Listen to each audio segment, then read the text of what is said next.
Muraho neza ndabasuhuje cyane. Ngewe nitwa Haragirimana Theophile, iyi channel yitwa Ndabakunda TV. Wowe usanzwe udukurikira cyangwa se ari ubwa mbere utubonye, nakubwira ko iki kiganiro kigufi tugiye kugirana nawe kirakureba. Ngiye kubabwira impamvu eshanu cyangwa se inyungu eshanu, ibyiza bitanu byagatumye wihatira kwiga solfège cyangwa se gusoma amanota y'umuziki, ukaba wabigiraho ubumenyi, waba uri umuririmbyi cyangwa se udateganya no kuririmba rwose, udafite aho uzahurira nabyo. Ngiye kukubwira impamvu eshanu zatuma ubyihatira. Mbere yuko rero mbibabwira gato, ndabanza gushimira by'umwihariko abantu mwamaze gukora subscribe kuri iyi channel. Muri nkoramutima zanjye ndabakunda cyane, mwizere ko ndabakunda kandi baha agaciro, ku buryo n'ikimenyimenyi impamvu dukoze iki kiganiro ni ukubera bamwe mu nshuti zacu, muri bagenzi banyu batwandikiye muri komenti bakadusaba ibisobanuro kuri iki kibazo cyo kuvuga ngo ese umuziki ubundi umaze iki, umumaro wayo ni uwuhe.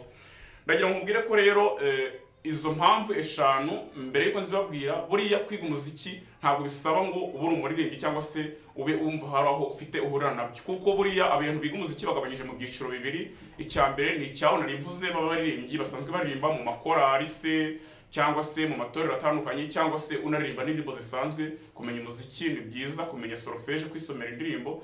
Hanyuma aba kabiri ni abasigaye bose, ni ukuvuga waba udafite naho uhurira no kuririmba. Ubwo rero nawe hari aho wisanze muri ibyo bice bibiri nayo nkubwiye. Reka rero tuvuge ibintu bitanu. Icya mbere mu mpamvu eshanu zagatumye wiga umuziki ni uko umuziki solfège ubwabyo ni ururimi, ni ubundi bumenyi, ni ururimi mu zindi, kubera ko abantu bize umuziki urwo rurimi barabumvikana kandi bakarukoresha cyane, bivuze ngo nawe uba wiyongereyeho ubundi bumenyi. Iyo ni inyungu ya mbere. Ikintu cya kabiri gituma ushobora kuba wakwihatira kumva umuziki ni uko navuga ngo bigufungura ubwonko, bituma niyo waba ugiye gukora n'ibindi bintu bigoye biri gusaba gukoresha ubwonko cyane, ibyo bintu bikorohera biturutse gusa ko wize solfège cyangwa se kwisomera amanota ya muzika.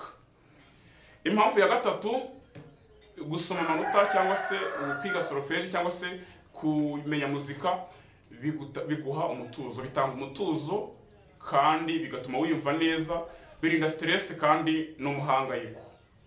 Icya kane ni uko ibyumviro by'amatwi yawe iyo wiga solfège bifite ukuntu bizamuka. Ubwo twageze ku bantu musanzwe muririmba noneho, niba muri kuririmba nko muri korali cyangwa se ahandi hantu, amanota agatangira kumera nkaho atana, wowe ubyumva vuba iyo wize solfège, ku buryo wahita ugira n'uruhare mu kubikosora. Urumva ko no kwisomera ubwabyo amanota ni indi nyungu nziza ku muntu w'umuririmbyi.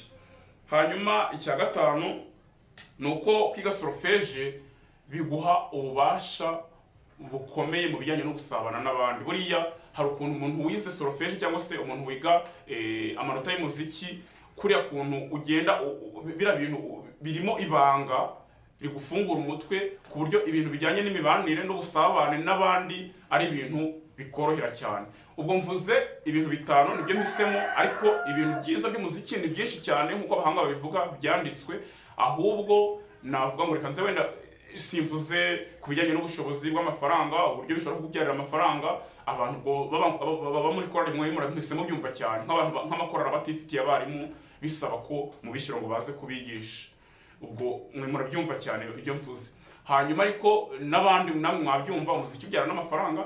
Ikindi navuga ngo wenda tutagiye mu bintu byinshi, reka iki kiganiro tukigire kigufiya. Hanyuma nakubwira ngo niba wari ukidukurikiye kugeza nonaha, waba ushobora kwandika comment nawe hari ibibazo ufite ku muziki nkaba nagusubiza, ariko kandi udafite n'umwanya wo kwandika, buriya no gusiga ukanza like nabyo byaba ari byiza cyane, ntuviremo aho ngaho. Rero ndabakunda cyane kandi nizere ko turi kumwe. Abantu mwari musanzwe mukurikira amasomo yanjye, courage, mukomeze muyige. Hanyuma abantu mutubonye bwa mbere ushaka kwiga umuziki, wahita winjira muri channel yacu ukareba amasomo ariho, ukagenda wiga. Dufite n'andi tuzagira dushyiraho kugira ngo tugire ubumenyi kuri muzika buhagije, kandi Imana ibandindire, mukomeze mugubwe neza. Nitwa Haragirimana Theophile, ndabashimiye cyane.